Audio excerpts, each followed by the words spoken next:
Телевизија Алфа од агенцијата за филм бара отстапување на правата за емитување на Црвениот поет, серија која повеќе од 6 години од неразјаснети причини се чува во фиока.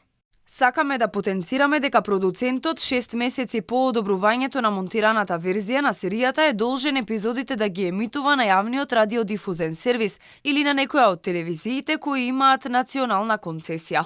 Доколку тоа не се случи според договорот за пренос на права, агенцијата за филм ги презема правата сразмерно на висината на вложените средства. Дека агенцијата за филм според договорот има право да ја преземе сопственоста од продуцентот, потврди и поранешната директорка на агенцијата Мими Ѓорговска, која лично го има подпишано државното финансирање на серијата. Проект платен 23 милиони денари народни пари.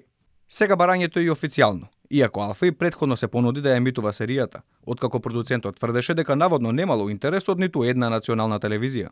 Серијата која има особена национална вредност е финансирана токму од агенцијата за филм, која пак секоја година директно е финансирана од телевизиските програмски сервиси на национално ниво, вклучувајќи ја и Алфа телевизија. Серијата во 2018-та била понудена на МРТ, но извори од јавниот сервис за Алфа откриваат дека понудата на продуцентот била сомнителна.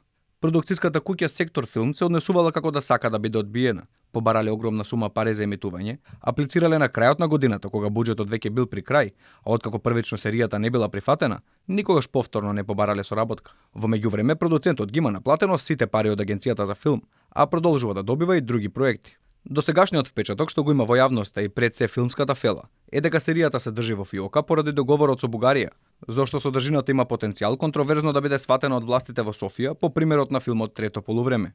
Во серијата за Кочо Рацин особено внимание се посветува на неговата револуционерна активност, со сцени како тој во униформа на тогашната кралска југословенска војска се бори против бугарите, неговото заробување од бугарски војници, како и сцени во затворот додека бил измачуван и испратен во логорот Корница во Бугарија.